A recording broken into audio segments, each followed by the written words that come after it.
4 बजे घंटी बजाना अर्जुन सिंह के साथ में। और ये कमी रात में लेट सोते हैं लेकिन सुबह 4 बजे जल्दी जग जाते हैं, सबको जगा देते हैं ध्यान भजन में बैठाने के लिए। हम इनके बहुत बड़े आभारी हैं।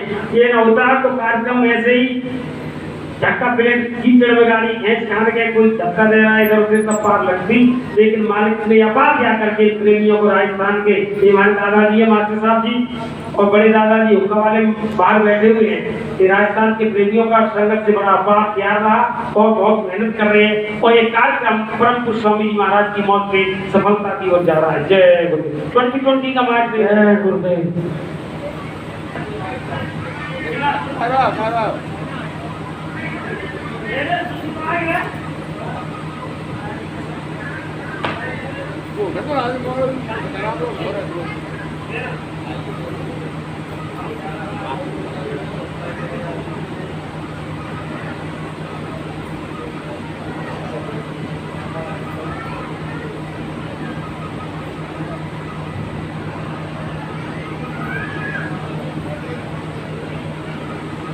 मालिक के नाम को सभी धर्म प्रेमी भाई बहन जोर से बोलेंगे। जय गुरुदेव, जय गुरुदेव, जय गुरुदेव। जय गुरुदेव नाम किसका? प्रभु का। प्रभु का पावन प्यारा नाम। जय गुरुदेव। कलयुग का कल्याणकारी नाम। जय गुरुदेव। विश्व में सुख शांति कौन लाएगा? जय गुरुदेव। आने वाली बीमारी और मुसीबतों से कौन बचाएगा? जय गुरुदेव। जन जन में प्यार मोहब्बत कौन लाएगा? जय गुरुदेव। जीते जी प्रभु दर्शन कौन कराएगा? जय गुरुदेव। जीते जी राम कृष्ण से कौन मिलाएगा? जय गुरुदेव। माँ बहनों की रक्षा कौन करेगा? जय गुरुदेव। कलयुग में सतयुग कौन लाएगा? जय गुरुदेव। ये नाम नहीं इंसान का, नाम है भगवान का। ये काम नहीं इंसान का, काम है भगवान का। जय गुरुदेव। जय गुरुदेव। सर्वसमर्थ सर्वव्यापक मंच पर विराजमान बाबा जय गुरुदेव जी महाराज के चरण कमलों में कोटि कोटि बार नमन। पूजनीय वंदनीय पिता तुल्य बुजुर्गों, दूर दराज से आए हुए धर्म प्रेमियों, गुरु भाई बहनों, सती सीता सावित्री की पावन भूमि पर पैदा होने वाली माता बहन देवियों, नौजवान साथियों, नन्हे मुन्ने और बच्चे और बच्चियों, सभी को हमारा हाथ जोड़कर सादर जय गुरुदेव। जय गुरुदेव। देखो प्रेमियों, हम बार बार आपसे विनती प्रार्थना करते हैं कि जब कोई यानी बढ़िया चीज ली जाती है तो हमेशा सर ढक के ली जाती है। मैं आपसे पुनः विनती प्रार्थना करता हूँ, आप भाई बहनों के चरणों में अपना मस्तक रख के जिन भाई बहनों ने अपने सर पर कपड़ा नहीं डाल रखा है वो अपने सर को ढकें। ये हमारी हिंदू सभ्यता की यानी निशानी है। पहले समय में बुजुर्गों को आप देखते, क्योंकि भारत ही पूरा ऋषि मुनियों की संतान है, शुरुआत यहीं से है। और ये भारत यानी कर्म धर्म की भूमि है और जितने भी देश हैं वो भोग भूमि है। जहाँ भी कोई अवतारी शक्ति हुई, कोई संत महात्मा महापुरुष धरती पर आए, अगर किसी दूसरे देश में उन्होंने जन्म ले लिया लेकिन ज्ञान आकर के उनको भारत की इस धरती पर होगा। ये हमारा इतिहास गवाह है। यानी ये कर्म धर्म की भूमि भारत है। लेकिन समय ने करवट बदली और आप और हमने संत महात्माओं के पास आना जाना बंद कर दिया। जब संत महात्माओं के आश्रमों में आप और हम सभी जाते थे, हमारी माता बहन देवियां समय समय पर जाती थी, तो उस समय संत महात्मा घर की, गृहस्थ की, समाज की और धर्म की, राज की, यानी सब तरह की यानी शिक्षा दीक्षा देते थे।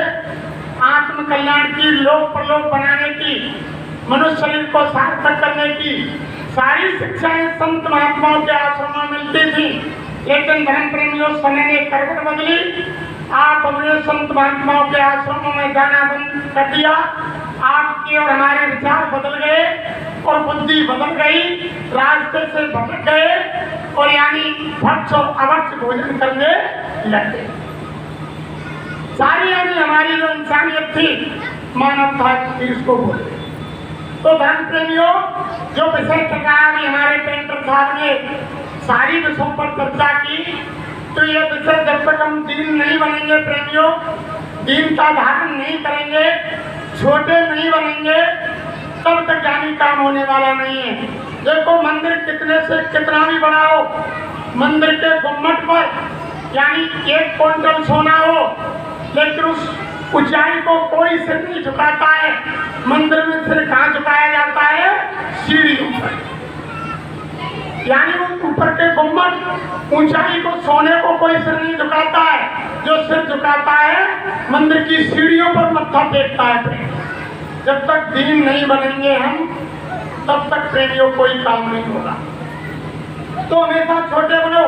और हमारे गुरु महाराज भी ये कहते थे, अरे मैं मना नहीं करता हूँ, तुम सबकी पूजा करो, गंगा स्नान करो, देवी की करो, देवता की करो, लेकिन जब तुम गंगा स्नान करें या देवी माँ की पूजा करें, किसी देवता की पूजा करें, तो उनसे तुम मिन्नत करो, प्रार्थना करो, विनती करो कि हे देवी देवता, हे गंगा मैया, हमको सद्बुद्धि दे। और हम यानी हमारे अंदर जो विकार भरे हुए हैं, काम, क्रोध, लोभ, मोह, अहंकार, यानी निंदा, चुगली, बुराई, ईर्ष्या, छल, कपट, तमाम तरह के दोष भरे हुए हैं, इनको हे गंगा मैया, हे देवी मैया, हे देवताओं, हमारे अंदर से इनको निकालो और हमारे अंदर यानी प्रत्येक इंसान के प्रति और संत महात्माओं के प्रति यानी प्रेम प्रकट करो, यानी प्यार प्रकट करो और हमें इतनी दीनता दो कि हम सबके सामने झुके। तब जाकर के प्रेमियों एक काम बनेगा और तब देवी माँ की पूजा सफल होगी, तब भगवान की पूजा सफल होगी। यानी घर गृहस्थी में झगड़ा चल रहा है, सास बहू में झगड़ा है, दोनों अलग अलग देवी माँ की पूजा कर रही हैं, तो बताओ प्रेमियों, वो देवी माँ ऐसे यानी झगड़े में, ऐसे अहंकार में, क्रोध में, वो आपकी हमारी पूजा को स्वीकार करेगी? कदापि नहीं करेगी। देखो, महात्मा तो बहुत दयालु होते हैं, छोटे मोटे दयालु नहीं होते हैं। ये अपने दरबार में जितने प्रेमी आते हैं, ये दीनता का, प्रेम का पाठ पढ़ाते हैं। देखो, मैं आपको पहले समय की बात बताऊं, एक दादू नाम के महात्मा थे, उनके सिर पर बाल नहीं थे, गंजा था सिर महात्मा जी का। अचानक बाहर से 2 प्रेमी दादू साहब के दर्शन के लिए चल पड़े। कोई 2-4 कोस पर उनका गांव था। सुबह अंधेरे में वहां से निकल लिए। किन्हीं प्रेमियों से सुना कि दादू महात्मा ऐसे हैं कि जी के जी घर बैठे और भगवान का दीदार दर्शन कराते हैं, ऐसी युक्ति बताते हैं, ना घर परिवार छोड़ना पड़ता है, ना दुकान दफ्तर खेती का काम छोड़ना पड़ता है। तो देखो प्रेमियों, जब वो 2 प्रेमी घर से निकल पड़े सुबह के यानी अंधेरे में 4 बजे, और वो गांव के बिल्कुल नजदीक आ गए। इधर से दादू साहब का लोटा लेकर के जंगल जाना हुआ, उधर से 2 प्रेमियों का आना हुआ। जब रास्ते में गांव के नजदीक ही टकराव हुआ प्रेमियों, तो दादू साहब निकले जंगल को और दोनों प्रेमी निकले। तो एक ने कहा, अरे भैया सोम खराब हो गए। तब दूसरे ने कहा कि क्या हुआ भैया?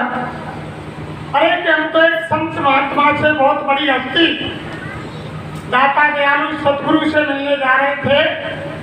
मनुष्य जीवन को सार्थक करने के लिए, लोक परलोक बनाने के लिए वो योग की क्रिया लेने जा रहे थे।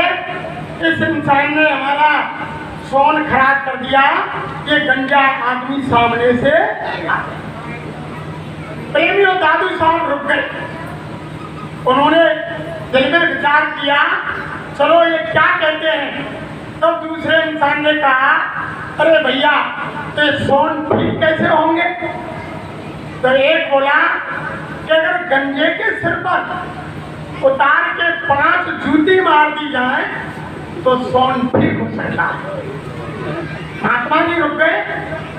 दूसरे इंसान ने उतार करके दादू साहब के सर पर 5 जूतियां मारी।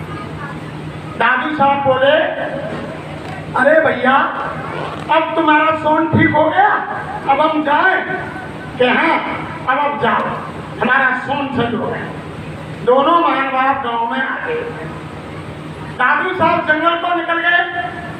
दादू साहब समझ रहे थे कि ये दोनों महान बाप मुझसे मिलने आए हैं। वो तो यानी पूरे संत थे, त्रिकालदर्शी थे, भूत भविष्य की जानने वाले थे। तो उनका मकान, उनकी झोंपड़ी प्रेमियों ऐसी जगह थी कि सामने से भी रास्ता और पीछे से भी रास्ता। एक दरवाजा इधर की तरफ और दूसरा दरवाजा उधर की तरफ। अब वो अचानक गांव दोनों महान बाप आ गए। सामने उस पार दूसरे का मकान था, वहाँ कुछ महान बाप बैठे हुए थे। उन्होंने पूछा कि भैया इस गांव में दादू महात्मा रहते हैं, वो कहाँ रहते हैं, उनका मकान कहाँ है, हमको उनसे मिलना है। उन्होंने कहा कि भैया ये सामने चबूतरा है, ये उनका ही मकान है, वो जंगल गए हैं, उनका इंतजार करो। दोनों महान बाप बाहर के चबूतरे पर बैठ गए थे। अब दादू साहब ने सोचा कि सामने से चलूंगा तो दोनों महान बाप मेरी शक्ल को देखते ही यानी शर्मिंदा होंगे, उनको नीचा झुकना पड़ेगा। तो दादू साहब मकान के दूसरे रास्ते से आकर के और घर में प्रवेश कर गए। हाथ मुंह साफ किया, बैठ गए। आधा घंटा दोनों महान बाबों को हो गया। तब फिर उन्होंने सामने वालों से पूछा कि भैया बहुत समय हो गया, वो महात्मा जी नहीं आए। अरे भैया वो अंदर आ गए होंगे, तुम आवाज लगाओ। तब उन्होंने कहा कि हम तो यहीं बैठे हैं दरवाजे पर। तब सामने बैठे महान बाबों ने कहा, अरे भैया उनके मकान के 2 रास्ते हैं और 2 दरवाजे हैं, वो पीछे वाले रास्ते से आ गए और अंदर मकान में घुस गए। तब दोनों प्रेमियों आवाज दी, अरे के अंदर महात्मा जी हैं। तब उन्होंने कहा है, बताओ क्या काम है। तब उन्होंने कहा कि महात्मा जी हम आपसे मिलना चाहते हैं। दादू साहब ने कहा, अरे बच्चा आ जाओ अंदर। महात्मा आसन लगा के जमीन पर बैठे थे। ऐसे दोनों महान बाप अंदर गए। जो शक्ल सुबह सामने मिली थी भोर में, कोई शक्ल सामने आई। दोनों महान बाप दंग रह गए और यानी सब नीचे को झुक गया। तब दादू साहब ने कहा, अरे बच्चा इसमें क्या बात है, तुम तो इतनी बड़ी दौलत लेने के लिए आए हो। ये माता बहन देवियाँ कुम्हार प्रजापति के यहाँ जाती हैं, 2 पैसे की हाड़ी लेती हैं, उसको 10 बार ठोक बजा करके देखती हैं, कहीं इसमें दरार तो नहीं है, कहीं ये फूटी तो नहीं है, कहीं इसके अंदर छेद तो नहीं है, कहीं ये यानी इसकी पकाई कम तो नहीं हुई है, कहीं घर जाकर फूट जाए, यानी वो भी ठोक बजा कर देखती हैं। तुम तो बहुत बड़ी दौलत मनुष्य जीवन को सार्थक करने के लिए, लोक परलोक बनाने के लिए वो रास्ता लेने आए हैं। आपने उसको ठोक बजा के तो देख लिया। अरे बैठो बच्चा, मैं तुमको सत्संग सुनाने देता। अरे प्रेमियों, इतना करने पर भी महात्मा ने बैठा लिया, सत्संग दिया और नाम की दौलत बख्शीश कर दी। ऐसे होते हैं महात्मा, दयालु होते हैं। जब तक प्रेमियों दीन नहीं बनोगे, दीनता अंतर में धारण नहीं करोगे, तभी तो महात्मा कहते हैं कि करा कराया सब गया, और तब आया अहंकार। अगर अहंकार आ गया, बोलते तो है ना प्रार्थना में, जो प्रार्थना है भरोसे चरण कमल के चरण कमल पर शीश चढ़ाकर भाई की जगह मिले रे। यानी ये सिर नहीं चढ़ाना है प्रेमियों। शीश महात्माओं ने किसको कहा है? अहंकार को। अहंकार को महात्माओं के चरणों में, सतगुरु के चरणों में, गुरु के चरणों में अर्पण कर दो, अपने भाग को जगा दो, तुम्हारा यानी मनुष्य शरीर सार्थक हो जाएगा प्रेमियों। जब तक दीन नहीं बनोगे प्रेमियों, कोई काम बनने वाला नहीं। महात्माओं से प्रेम कर लो। इस संसार से जितना आप यानी प्रेम कर रहे हो, ये इन संसार वालों का आपसे नकली प्रेम है, असली नहीं है। ये नकली प्रेम है। जब तुम्हारे सांसों की पूंजी खत्म हो जाएगी, उस समय आपका चालान कट जाएगा। वो नोटिस लेकर वो धर्मराज के सिपाही, वो यमदूत को फरिश्ते नोटिस को लेकर आएंगे और जब आपसे कहेंगे अरे रामलाल, अरे श्यामलाल, ये मकान खाली करो, तुम्हारा समय पूरा हो गया, इस मकान को तुरंत खाली करो। महात्मा कहते हैं आप ये कहोगे कि नहीं नहीं नहीं, अभी ठहर जाओ, अभी मुझे बहुत काम है और रुको कुछ समय, तब मैं खाली करूंगा। तो मैं प्रेमियों से पूछना चाहता हूँ, क्या आपके हमारे कहने से वो मान जाएंगे? कोई मानने वाला नहीं। वो जबरन, जब तुम मकान खाली नहीं करोगे, भयानक शक्ल को देखकर आपका चेहरा बदल जाएगा। जब खाली नहीं करेंगे तो वो एक हल्का सा तमाचा मारेंगे। हल्का सा तमाचा मारते ही आंखें उलट जाएंगी, खून का पानी हो जाएगा, सारी इंद्रियां शिथिल हो जाएंगी, कोई इंद्री काम नहीं करेगी। तुम आवाज लगाना चाहोगे लेकिन तुम्हारी आवाज नहीं निकलेगी। उस समय वो यम के दूत, धर्मराज के सिपाही ये कहेंगे अरे भैया, अब तुम कितना भी चिल्लाओ, अब तुम्हारी आवाज कोई सुनने वाला नहीं है, कुछ भी कहो आप। यानी प्रेमियों, जबरदस्ती मकान को खाली करा लेंगे, ये शरीर ध्यान से जमीन पर गिर जाएगा। दुनिया का कोई साजो सामान आपके और हमारे साथ नहीं जाएगा। महात्मा कहते हैं जब ये शरीर आपका नहीं है प्रेमियों, तो संसार का सामान तो बहुत दूर है, वो तो बहुत दूर पड़ा हुआ है। जिस शरीर को हम यानी सुबह शाम इसको स्नान कराते हैं, इसके अंदर खुशबूदार तेल क्रीम पाउडर लगाते हैं, अच्छे अच्छे कपड़ों से इसको सुशोभित करते हैं, जब ये भी हमारा नहीं है तो यानी संसार का सामान सुई की नोक के बराबर कोई चीज हमारे और आपके साथ जाने वाली। ये प्रेम यानी दुनिया वालों से प्रेमियों सच्चा नहीं है, ये नकली प्रेम है। तो महात्मा कहते हैं अरे कोई सच्चा साथी बना लो।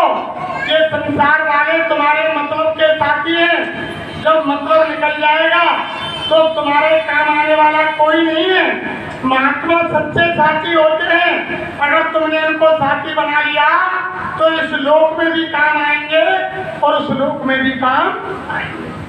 हमारे गुरु महाराज कहते थे अरे बच्चा, मैं तुमको जिस रूप में तुमको नामदान दे रहा हूँ, उस रूप में यहाँ भी मिलूंगा और जब आगे तुम चलोगे वहां भी मिलूंगा। यानी महात्मा हर जगह मिलते हैं, इनसे प्यार करो। लेकिन प्यार होता कैसे प्रेमियों? देखो ऐसे ही कई महात्मा का सत्संग होता था प्रेम। तो दो महान पति और पत्नी गंगा नजदीक थी, रोजाना सुबह चक्कर के गंगा स्नान के लिए जाते थे।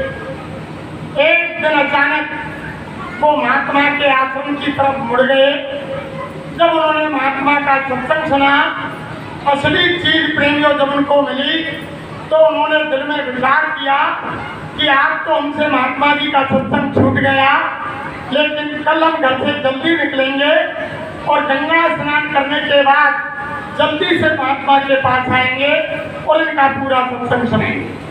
तब उन्होंने दूसरे दिन जल्दी की, फिर भी सत्संग निकल गया तो उन्होंने विचार किया कि अब स्नान हम यानी घर करके आए करेंगे, लेकिन महात्मा जी के सत्संग को नहीं छोड़ेंगे। जब घर स्नान किया तब भी कुछ सत्संग महात्मा जी का निकल गया। फिर दोनों ने विचार किया कि हम स्नान बाद में आकर करेंगे, पहले महात्मा जी का सत्संग सुनेंगे। और देखो प्रेमियों, दया हुई महापुरुषों की, तो वो रोजाना सत्संग जाने लगे। जब सत्संग सुना तो महात्मा जी ने उनको सत्संग सुनाने के 10-20 दिन बाद वो नाम की दौलत को नामदान दे दिया और वो भजन नाम सुमरन करने लगे। और महात्मा जी रोजाना सुनाते थे, अरे बच्चे बच्चियों, तुम यानी महात्माओं से प्रेम कर लो। जब तुम्हारा महात्माओं से प्रेम हो जाएगा तो तुम्हारा काम बन जाएगा। तभी तो कहा है कि गुरु राजी तो करता राजी और काल कर्म की चले ना बाजी। अगर गुरु को राजी कर लिया प्रेमियों तो वो भगवान भी राजी हो जाएगा। फिर उस भगवान की कोई बाजी चलने वाली नहीं। तभी तो सत्य भाई ने कहा कि राम तजू पर गुरु न विचारूं और गुरु के सम हर को न निहारूं। और हर ने मोते आप छुपायो और गुरु ने मोकू भेद बताया। यानी भेद को बताने वाले गुरु होते हैं प्रेमियों। तभी यानी यही बात अगस्त मुनि से उनके यानी सुशीक्षण महाराज ने कही लंबी कथा है, वो आप जानते हैं। यानी जब आश्रम पर ले गए भगवान राम लक्ष्मण को, तब उन्होंने यही कहा कि गुरु गोविंद दो करे और काके लागू पाए और बलिहारी इन गुरु की जो गोविंद दियो।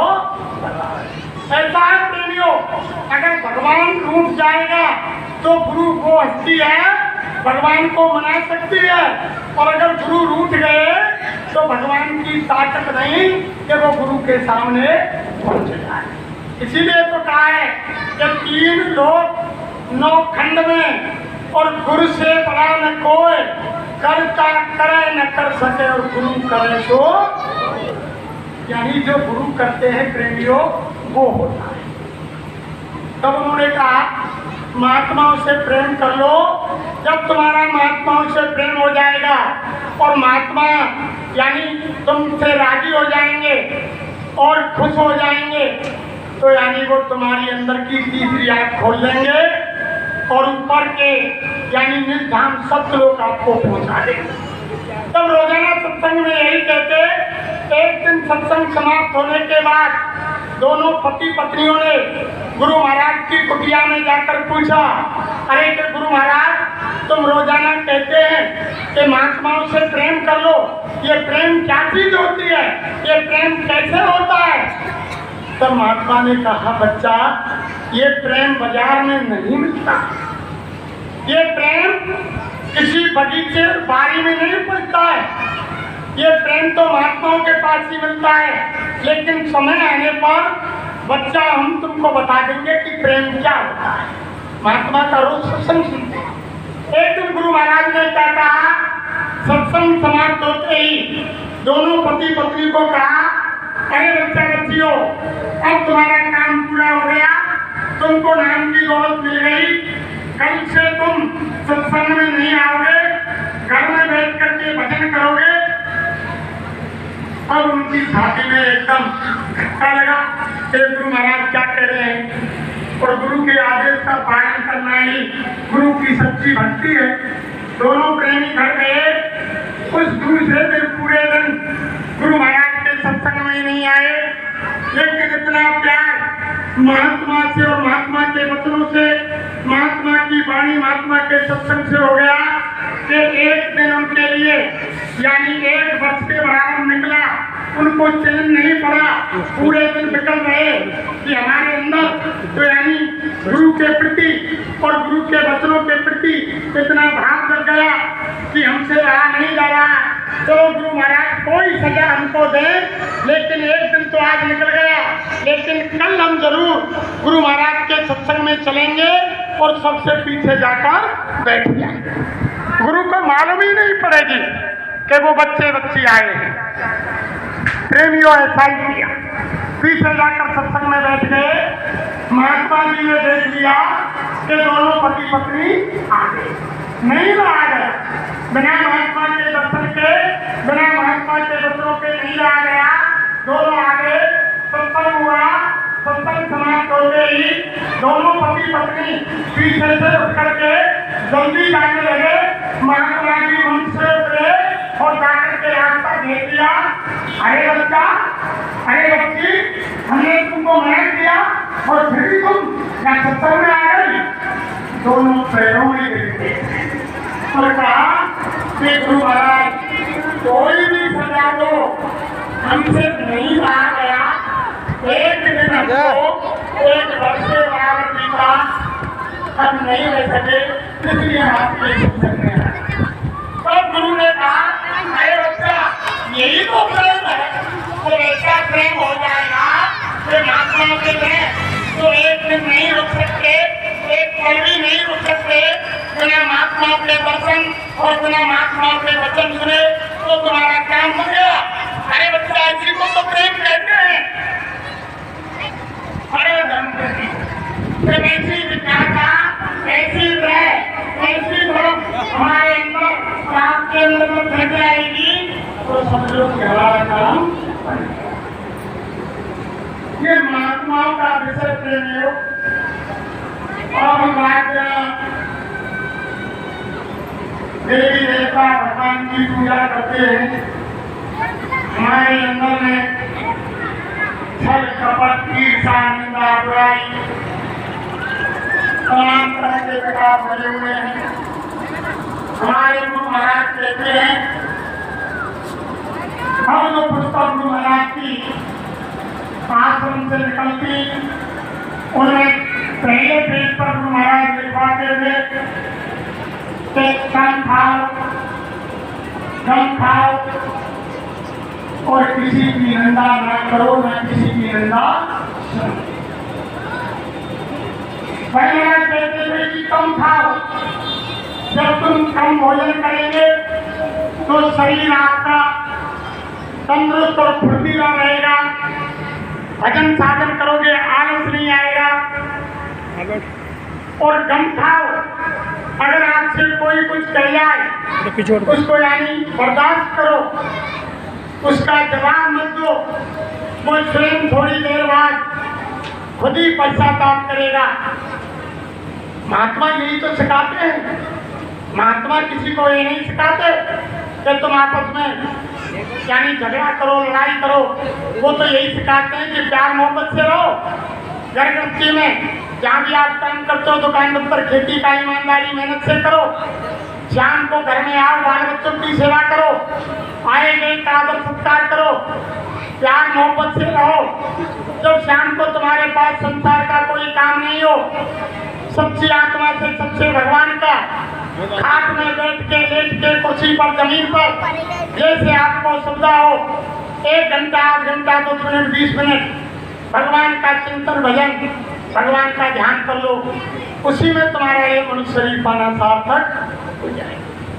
महात्मा तो ये कहते हैं।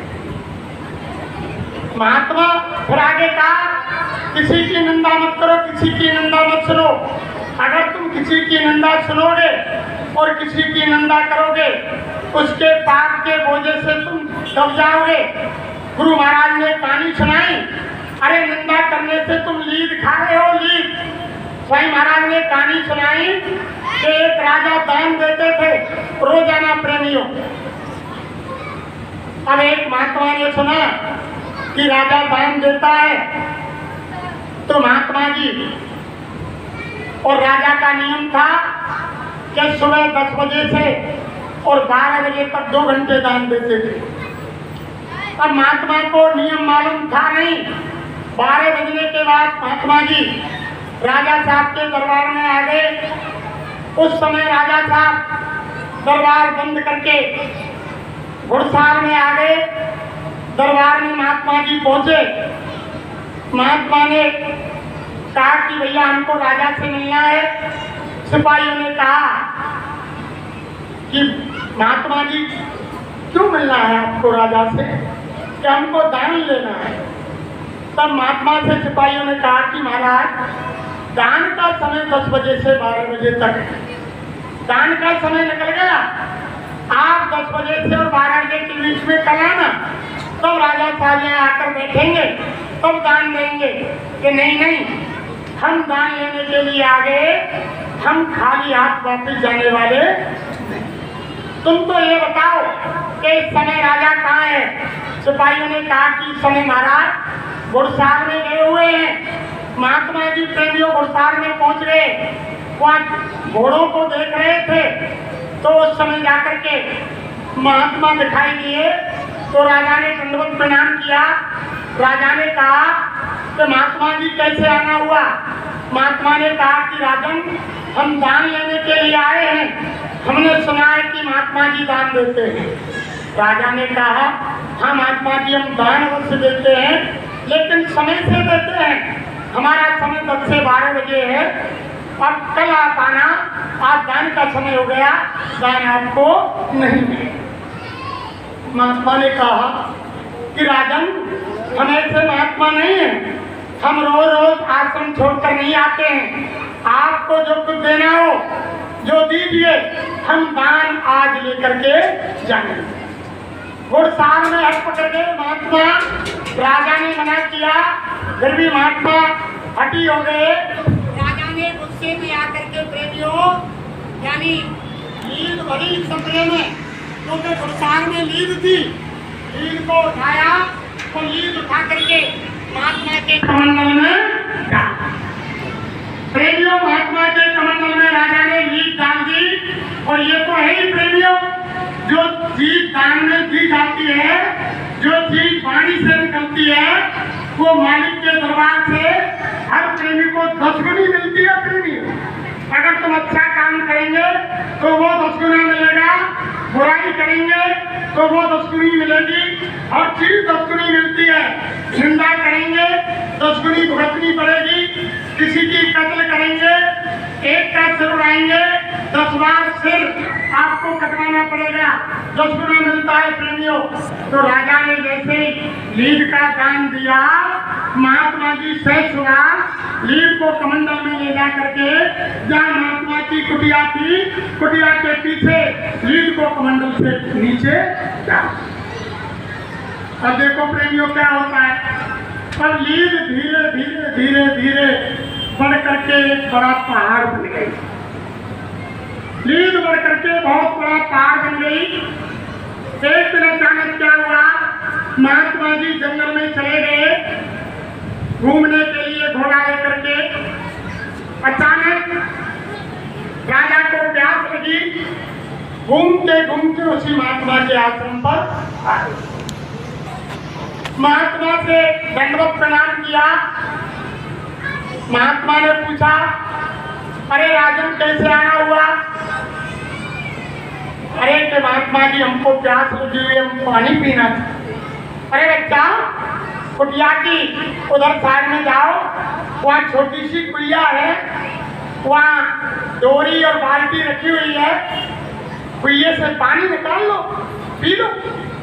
जैसे ही महात्मा के आदेश से राजन पीछे गए, तो कुइया तो बाद में नजर आई प्रेमियों, लीड का ढेर नजर राजा को आ गए। राजा ने देखा कि मैंने महात्मा का सारा आश्रम, छोटा आश्रम है, घूम कर देख लिया। कोई महात्मा के आश्रम में घोड़ा नहीं है, कोई महात्मा के आश्रम में गधा नहीं है, और ये लीड इतनी सारी कैसे पड़ी हुई है? पानी को भूल गए प्रेमियों, पानी प्यास खत्म हो गई राजा की। महात्मा के सामने आया, अरे के महात्मा जी, हमको एक बड़ी शंका हो रही है, आप हमको बताओ, ना आपके आश्रम में कोई घोड़ा है, ना कोई गधा है, और लीड बहुत सारी पड़ी हुई है। तब महात्मा ने कहा, अरे राजन, एक आप जैसा ही राजा था कोई, हम उसके यहाँ दान लेने चले गए, और उसने दान में गुस्सा में आकर के हमारे कमंडल में लीड डाल दिया। हम लीड को लेकर चले आए, और बच्चा, दान दिया हुआ धन हमेशा बढ़ता है, अब ये लीद बढ़ रही है और ये राजा ने दी है और जिसने दान दिया है उसके नसीब में उसको मिलेगा, तो ये लीद उस राजा को खानी पड़ेगी। जब ये सवाल सुना प्रेमियों, राजा ने कि लीद राजा को खानी पड़ेगी, राजा महात्मा के पैरों में गिर गए। अरे महात्मा जी, वो अभागा, वो पापी पामर, नीच निगम्मा, अधम नकारा नहीं हूं, महाराज उपाय बताओ, ये लीद मुझसे नहीं खाई जाए। तब महात्मा ने कहा, अरे राजन, जब आप हो और आपने दान दिया है तो दान का दिया हुआ धन तो हमेशा बढ़ता है, ये बढ़कर के ढेर हो रहा है, ये तो आपको खाना पड़ेगा। तब रोए, पैर पकड़ लिए। महात्मा दयालु होते हैं। अरे महात्मा जी, कोई युक्ति बताओ, ये लीद मैं कैसे खा पाऊंगा? तब महात्मा ने कहा कि बच्चा ठहरो, एक उपाय है हमारे पास। तुम तुम्हारे शहर को जाओ, तुम्हारे शहर से बाहर जो पानी भरने की, पीने के पानी भरने का जो कुआं है, उससे सारे शहर की देवियां पानी भरती हैं, जवान कन्याएं पानी भरती हैं, उस कुएं के पास रुक जाना। कोई जवान सुकुमारी कन्या जिसका विवाह नहीं हुआ हो, उसको तुम कुएं से उठा करके जबरन घोड़े पे बैठा करके महल में ले जाना और महल में रानी से कहना कि अपनी बेटी से ज्यादा इनकी सेवा करो, इनको स्नान कराओ, इनको कपड़े पहनाओ, इनका भोजन सेवन करो और इनकी रोजाना पूजा। लेकिन पूरा शहर सोचेगा कि राजा बड़ा अन्यायी है, राजा बड़ा व्यभिचारी है, जवान लड़की को कुएं से उठाकर ले गया और अपने महल में जाकर के यानी कुआरी कन्या को अपनी रानी बना लिया। ये शहर का राजा बड़ा अन्याय अधर्मी है। जब चारों तरफ शहर में तुम्हारी निंदा होगी, तुम्हारी बुराई होगी, तुम्हारी चुगली होगी, तो सारी लीद बढ़ जाएगी, सब लोग लीद को खा जाएंगे। प्रेमियों, यही हुआ। राजा गांव के नजदीक आए, कुएं से जवान लड़की को उठाया, घोड़े पर बिठाया।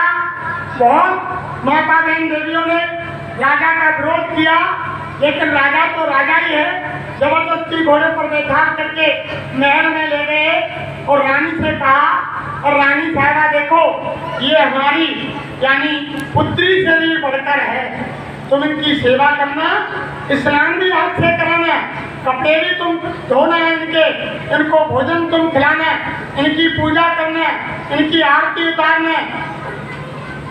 तो रानी ने ऐसा ही किया।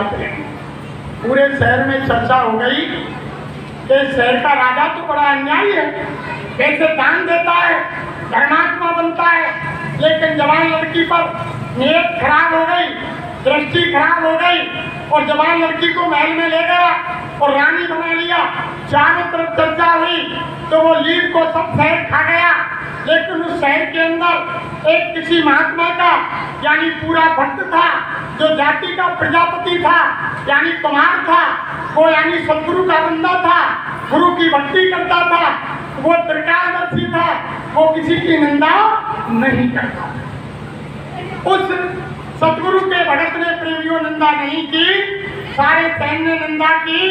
राजा फिर महात्मा के आश्रम पर लौट कर गए कि देखूं करीब 10 दिन हो गए, सारा शहर निंदा कर रहा है, लीद ज्योंकि तो है या कुछ कम हो गई। जब राजा वहां जाकर के पहुंचे प्रेमियों, देखा कि सारी लीद खत्म हो गई। जो राजा ने दान दी, एक पस कोई लीद बची हुई है। तब राजा ने आकर महात्मा से कहा, अरे महाराज, लीद तो सारी खत्म हो गई, मामूली जो लीद मैंने आपको दान में दी थी वही बची है। तब राजा से महात्मा ने कहा कि राजन, वो लीद तो आपको खानी ही पड़ेगी। तब राजा ने कहा कि महाराज, इसका भी कोई उपाय बताओ, और इस लीद को मैं नहीं खा सकूंगा। तब महात्मा ने कहा, अरे राजन, तुम्हारे शहर में एक ऐसा महात्मा का बंदा है, ऐसा सतगुरु का प्यारा है, वो तुम्हारी निंदा नहीं कर रहा है। अगर तुम उससे निंदा करा दे तो ये भी लीड खत्म। राजा ने कहा कि मैं उपाय करता हूँ महात्मा जी। राजा घर आए, कपड़े बदले, यानी हजार कपड़े पहन करके, वेश बदल करके राजा उस भक्त प्रजापति के पास गए और जाकर के नीचे खड़े होकर कहने लगे, वो बर्तन बना रहे थे, अरे भैया प्रजापति, तुमने नहीं सुना? कि क्या बात है भैया, क्या बात है? अरे के शहर का राजा बड़ा अन्यायी है, बड़ा व्यभिचारी है, एक कुंवारी कन्या को कुएं से उठा ले गया और घर में ले जा करके अपनी रानी बना लिया। बहुत बड़ा यानी अन्यायी है, व्यभिचारी है। तब प्रजापति ने कहा कि महाराज, वो लीद मैं नहीं खाऊंगा, वो लीद तो आपको ही खानी।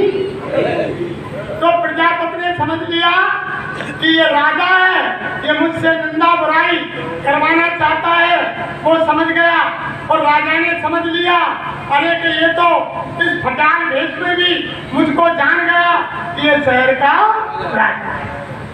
फिर लौट करके महात्मा के पास राजन आया। राजा ने आकर कहा, अरे महात्मा जी, मैंने सारी कोशिश कर ली और वो गुरु का बंदा, वो सतगुरु का बंदा, वो निंदा नहीं कर रहा है, अब क्या किया जाए? कि राजन, अब कोई उपाय नहीं है, वो लीद तो तुमको खानी। फिर पैरों में गिर गए धर्म प्रेम कि महात्मा जी कैसे भी उपाय करो, ये मैं लीद कैसे खाऊंगा?